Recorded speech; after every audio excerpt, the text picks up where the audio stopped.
There is nothing you do for the Lord that is a waste.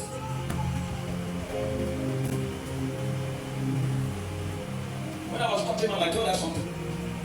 I said, I give like a fool.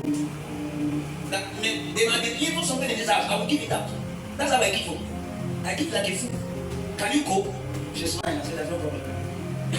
I said, if I have things, 70% goes to God. Do you know you came to the time you chose us? That's why it's called a sacrifice. David said, Lord, I can give to you what will not take.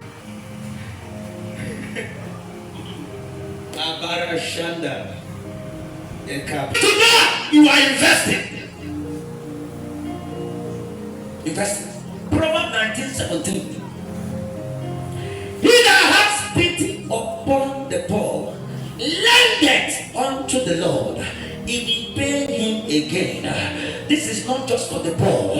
As many that are in need, especially when the church is in need, and somebody walks up and give.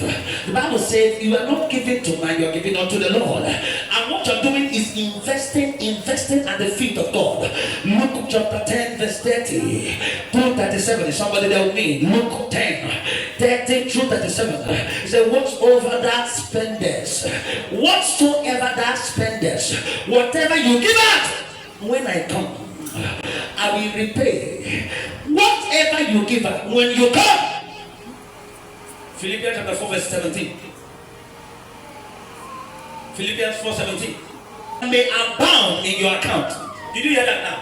Paul was talking to the church in Philippians, and he said to them, not because I desire your gift, not because I am so desperate for what you want to give, not because the church is so grumbling, not that the church has been hampered, and marched upon, but that this gift you are bringing, he said that they may abound in your own account. Something has to speak on your head. Stop moving in with empty head. Something must cover your head. Are we together? Hezekiah went to the Lord. When Isaiah went to him and said, "O king, thus says the Lord, prepare your house, you will die." It didn't cost the prophet. He didn't say, he went to God, say, "Lord, remember all I've done for you." God said, "Hey, I'm giving you more 15 years. There must be something that is speaking on your head.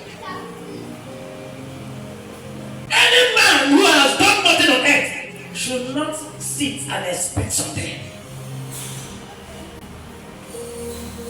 Never you sit and expect something. There must be a path you have walked through. There must be something you have done. A young man told me, God called him, he was just busy jumping up and down. God was calling him for a special assignment. He was busy jumping up and down. Suddenly, one day he accepted a call. And he said he had a dream. That very day, the Lord showed him something. The Lord brought books before him. And he saw his name on a particular book, like a letterhead. And he saw the book. He said, all the things written there were all 0, 0, 0 upon 0. Punctuality 0. Sacrifice is 0. Everything about you 0. He got up and began to cry. And that very day it was opportune to come and speak to us in the youth forum. And he told us, men and brethren, something is keeping record. Are we together? He said, God is the record keeper. When you read the book of Revelation, chapter 20, if I'm not mistaken, chapter 20, verse 12, verse 14, verse 15, from verse 10, the Bible said, and the books were open. I saw the dead, small and great, stand before God, and the books were open.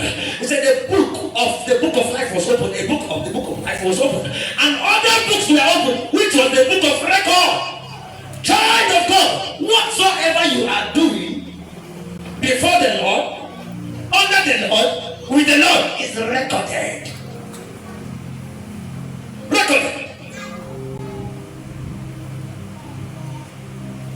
Can I tell you the power of record? That is why any man that doesn't know record will never do well. Oh my God, you're not getting this. I hear you, sir. Any man, the Lord told me that. The Lord said to me, any man who doesn't know record will not do well. He won't do well. Look at what David said. Psalm 119, verse 2. Okay, from verse 1. He said, blessed is the man that walketh not in the that walketh not in the path where he is defined. Now verse 2 said, blessed is the man that keepeth his testimonies. Blessed is the man that keepeth. He must keep record. How did my father live his life? And how must I live my life? I called the young man and said, your father is a drunk. If there's another name better than drunk, I would have told. A man after drinking, he will fall inside gutter. They will have to drag him and take him home. And I told that young man, for the sake of your life, don't test alcohol. Don't test alcohol. Don't even test anything that looks like alcohol. For there is a spirit that has sponsored the uselessness, the stupidity of your father. And that spirit is after you. Because the young man is the first male child and is the only male child. Says, I thought one day I walked into their family meeting and family celebration. They were having a party and I saw bottles of alcohol every day, everywhere. And he wanted to drink one. He ran into the room, hid himself, and drank it and came out. That which will make a man of God go in the cave of Adonai for you. Many of us here, we don't know how to honor a man of God. We have a problem with that. You go to some of the Orthodox churches, they don't joke with their pastor.